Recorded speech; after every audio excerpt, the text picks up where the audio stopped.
What's up guys, Ben here and welcome to Motivation to Invest. We are now entering that special season, that special time of year when people get excited about what gifts they may receive.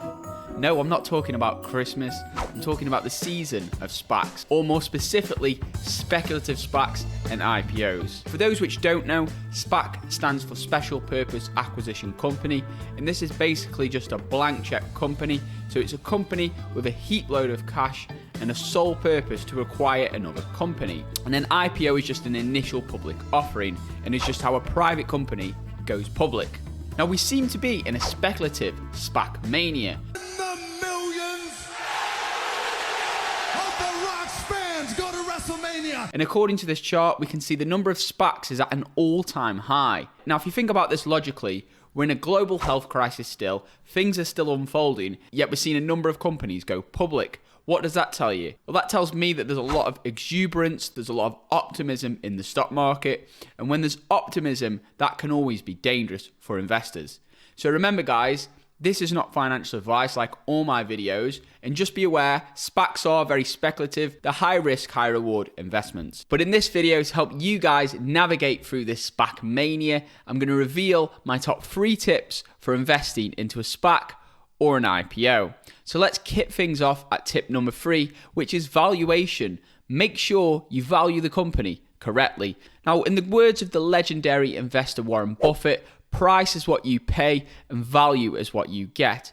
Even an exceptional company which might have everything else and tick all the boxes might not be a great investment if the valuation isn't right. That's why Warren Buffett's Berkshire Hathaway only has a tiny stake in Amazon. Despite this being an incredible company, it never actually fell into Berkshire Hathaway's strict value investing criteria. Now, although growth investors can be a little bit more optimistic on the valuations, you still need to do your research and do your due diligence before investing into any company. Now, historically, growth stocks are notoriously hard to value, which is why many value investors just avoid them entirely. But in doing so, they can miss out on major investing opportunities, such as Tesla's monstrous bull run. Also a major issue is many of these SPACs and IPOs are actually unprofitable as they're reinvesting their profits in order to expand and grow the business. That means traditional valuation metrics such as a price to earnings ratio, where you take the share price and you divide this by the earnings or the profits of the company, are practically useless because if the company has no earnings, then the valuation used in the price to earnings metric is useless. On the other hand, you can also use a metric I personally use a lot, which is the price to sales ratio. So this is the share price divided by the company's sales. So let's say a company has a price to sales of 4. That means you're paying 4 times the company's sales. It just helps to give you a rule of thumb so you know roughly what you're investing into. Now, to complicate things further, when investing into SPACs, this is a little bit like pre-IPO. You're investing into an acquisition company which is going to acquire another company to bring it public. Often these have a lot of stipulations and transaction details which do make things a little bit different. So let's dive into an example with AvePoint. AvePoint is a business-to-business software company which has been a Microsoft Cloud 365 partner for nearly 20 years. Now, I'm not going to deep dive into the stock in this video because I've already done many videos on this stock. So I'll leave those in the description below and you can check those out, which I do recommend because it is a very interesting company. However, in this video, I'm going to look at the transaction details just to dive into that a little bit deeper because I've received a lot of questions on that from you guys. Now, a good tip by the great investor Peter Lynch, who's in this book right here, you can check out my full Amazon store with all my favorite books in the description link also. But a favorite tip by him is on an investor presentation or an annual report, always scroll to the bottom because what you'll find is the things that management doesn't want you to see are at the bottom of the report. So at the bottom of the AvePoint report, you'll see this slide. It's called Transaction Summary. And on that slide, it'll show that basically if you invest into Apex Technologies, which has the ticker symbol APXT, what you'll find that you won't get the full pie of the company when you invest. So let me explain. So pay attention here because it is a little bit complicated. So if you invest via that company, you're only entitled to 17.6% of the final merged company. Now, The way of explaining this, because it is a little bit complicated, is imagine when you're doing any investment, a stock is always a portion of a company. So when you're valuing a company, you need to think of it as you're buying the whole company. So at this price, what would be the price of the whole company? Let's give you an example of pizza. So let's say one slice of pizza is $10. If we say, okay, there's 5 slices in the whole pizza, how much is the whole pizza worth? Well, if that share price of $10, the whole pizza would be worth $50. So you ask yourself that question, does that seem expensive for a pizza? $50 for the whole thing? Like, yeah, you're only buying one share at $10, but is the whole thing expensive? And that's just a question you need to ask yourself once you've done your research. So in this case, I'm going to do some calculations for you guys. So really do pay attention here if you want to learn something. This is a little bit deeper than I usually go on the channel. So at today's valuation at around $14 per share for Apex Technologies, the market cap is around $600 million. Now, if I do this calculation, 100% divided by 17.6%, that gives us 5.7. If I do 5.7 times $600 million, that will give us, and this is the important number, a total valuation for the company at today's share price of $3.42 billion. So the question now is that expensive? Well, let's dive into the revenue and see if we can calculate the forward price to sales ratio. So I've got a full spreadsheet here. I've done some calculations to help clarify things. So step 2. Calculate the current price to sales ratio. So what's the current price of the stock divided by the current sales? So the expected revenue for this company for 2020 is $148 million. So this gives us, if we get $3.42 billion and we divide that by $148 million, we get a price to sales ratio of 23. So at today's valuation, if you invest into Apex Technologies, which will merge with AvePoint, you're paying 23 times the company's sales. Now that is quite a high valuation.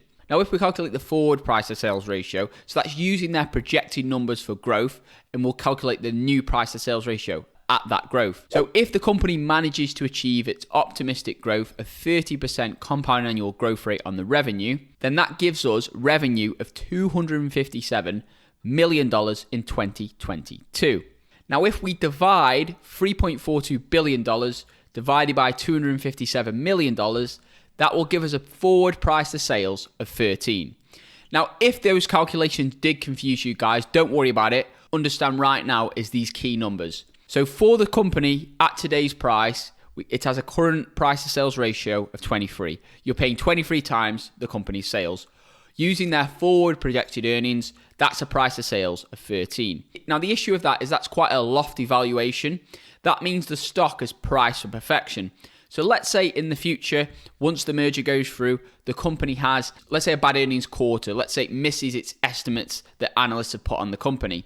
Then if a stock is priced high, then it could take a major dive. So that's the risk you get for investing into growth companies with lofty valuations. Really, these metrics should be used relative to competitors and relative to the industry. Unsurprisingly, the cloud computing industry is quite a highly valued industry anyway, because it's a software company. Software companies tend to have high margins. They tend to have recurring revenues. These are all great signs to see from any business. They also have high returns on invested capital and can easily expand their business. So let's compare it to another few companies in the space. Oracle only has a price to sales today of 4.5. So if you invested into Oracle today, you're only paying 4.5 times the company's current sales. Now that's a great valuation for a company in this space. But let's go to a company with similar growth to AvePoint and let's see what they're valued at. So RingCentral, that's a popular cloud company at the moment. They have a price to sales of 24, so very similar. So a current price to sales of 24, which is very similar to AvePoint.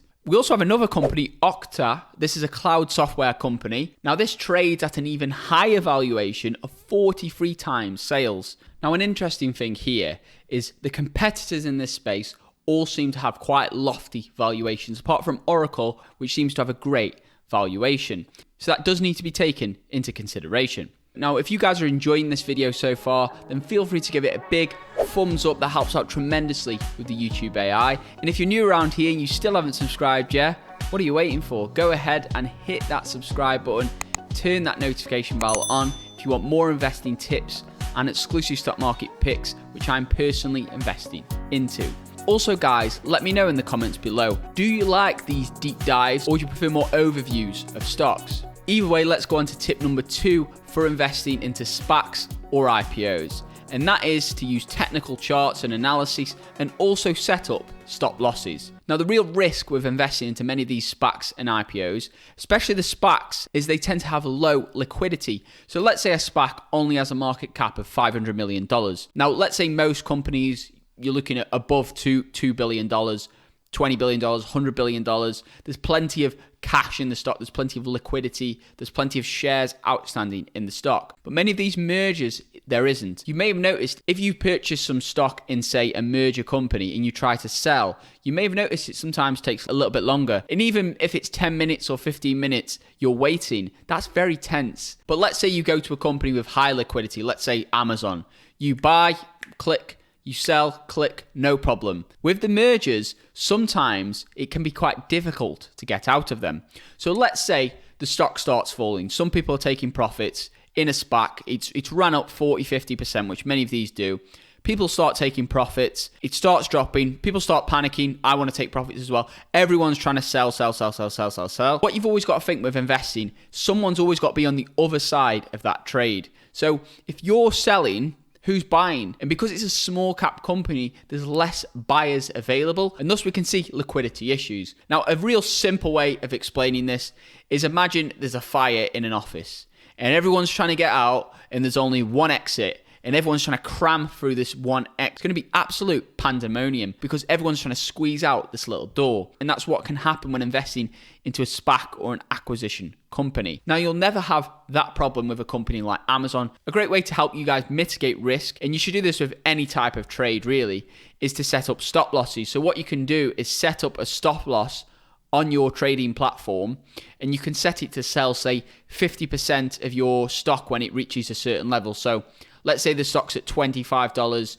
you know you're 40% in profit. You set a stop loss at, say, $15, which is your break even. Then if the stock does drop and it reaches that $15, this could happen when you're not even watching the market, then the trading platform will automatically put in a sell order for 50% of your trade to say, so you can cash out. Now that's just an option for you guys. It can help to systemize the system. I actually know some people who have their entire portfolio set up with stop losses just so they automatically sell should there be a market crash, should there be an issue. I don't personally do that for all my stocks because many of them are long-term holds and I don't mind the short-term volatility, but it is understandable. It does make complete sense. And then finally, tip number 1 when investing into a SPAC, and that is get in early. Now, it sounds obvious and it sounds like, okay, get in early, Ben, we know that. But it's actually quite hard to do because to be successful in the stock market, you can't do the same thing as everybody else. Because if you thought about investing into it, so is everybody else and the stock would have run up, especially SPACs because they move so fast. So the way of actually winning in the stock market and winning when doing any type of investing is you've got to think differently than the consensus. You've got to act differently than the consensus, but also be right. This is a real contrarian view. Even many of the Tesla investors who invested in Tesla a year or two ago, they were contrarian. The consensus was Tesla was a struggling company. It was actually on the verge of bankruptcy. And the people that decided to go against the consensus and actually say, no, actually, we believe Tesla is a technology company and it's got all these other benefits and it won't go bankrupt. And it did pay off for them. They did take more risk, but it did pay off for them and they did achieve fantastic returns. Now, I'm going to read you a quote by a great contrarian investor. His name is Sir John Templeton. He says, bull markets are born on pessimism, grown on skepticism, mature on optimism, and die on euphoria. The time of maximum pessimism is the time to buy, and the time of maximum optimism is the time to sell. So in simple terms, he's saying observe the masses and do the opposite. If everybody's selling one stock and you know that the fundamentals of the stock are good and it is a good company and it's only facing a short-term issue, then that's when you should be buying. However, on the other hand, if everyone's buying a stock and you know, wow, this is so overvalued, then you don't have to invest. A lot of this strategy, I executed this back in March and I was investing into exceptional companies at exceptional prices. And now, in the words of the great billionaire investor Howard Marks, most of the time, the world doesn't end. And if it does end, you'll have bigger things to worry about. And it's true. In being the first adopter, in taking the risk, you've got to also know what you're doing, and you've got to have that information edge. So if you guys would like to be updated when I'm personally buying and selling stocks, then feel free to check out the heavily requested VIP membership. I've just launched this membership to say thank you to you guys, and after many requests from you guys. So with my buy and sell signals, when I make my moves, you can make your moves when investing. And it just gives you a little bit more of that information edge in the market, because sometimes by the time I get a video out, a stock could have ran up 50, 60%, or let's say I notice the fundamentals in the business have changed and I'm selling fast. The VIP members will know that information, but on YouTube, it just takes longer to get that information out to you guys. Now, there's also many other benefits to it. You also get access to the private Discord group. So that's a great community of passionate investors who are all looking for the best opportunities. We all share valuable information in there, but that's not all. The cherry on top, really, if you do sign up to the membership, I actually reveal my entire 6-figure portfolio. I reveal the strategy, the stocks, and the story of how I built that portfolio from $20,000 to over $200,000. It's all in the group. So my advice for you guys would be simply to check out the Patreon link, watch the video on it, look at the different tiers and packages. It's around the price of a coffee, and just see if it's for you. If it's not for you, that's fine. But I believe many of you guys, because many of you have actually messaged me about it, will find great value in the platform. With that being said, if you guys found some value in this video, feel free to give it a big thumbs up. And if you're new around here and you still haven't subscribed yet, what are you waiting for? What is going through your mind? Go ahead and hit that subscribe button, turn that notification bell on, only if you want more investing tips and exclusive stock market picks, which I'm personally investing into. With that being said, I hope you guys have an incredible day, and I'll see you in my next video. Invest safe.